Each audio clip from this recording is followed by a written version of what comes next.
তো বন্ধুরা, এটা আমার গার্লফ্রেন্ড ওয়েঞ্জেলা। এক সপ্তাহ হলো আমরা ডেট করছি এন্ড অলরেডি আমি বুঝে গেছি যে ও আমার ফিউচার ওয়াইফ। তোরা জানিস না যে আমি ফার্স্ট ডেটেই বুঝে গেছিলাম যে ওই আমার সোলমেট। তোদের আইডিয়া নেই ও ঠিক কতটা কেয়ারিং। মাঝে মাঝে তো মনে হয় যেন আমাদের রিলেশনশিপটা ভগবান নিজে হাতে বানিয়েছে। ও এখানে বসেই বলেছিল না? হ্যাঁ, she is so caring. Call তো করতে পারবো না, মেল করতে পারি। মেল 7 জন্মের ভালোবাসা। দেখলি তো, লাস্টে সেই বন্ধুরাই থাকে রে।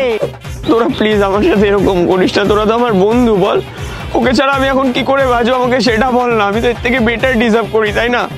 আমি কি করব? আমি তো চাই আমার সাথে একটা মানুষ সারা জীবন থাকুক।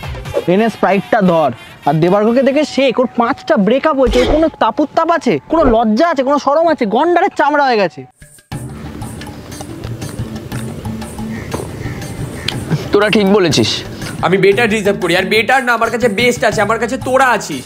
তোরা আমাকে যে পরিমাণ ভালোবাসিস আমাকে সেরকম ভালোবাসা আর কেউ দিতে পারবে না। আজ থেকে আমার জীবনের প্রত্যেকটা মোমেন্ট, প্রত্যেকটা সময় শুধুমাত্র তোদের জন্য। আমি বলে দিলাম, এনাফ জীবন নিয়ে খেলে ফেলেছি আমি। তো আবার নতুন গার্লফ্রেন্ড হবে, তখন 5 দিনের জন্য আবার গ্যারেজ হয়ে যাবে।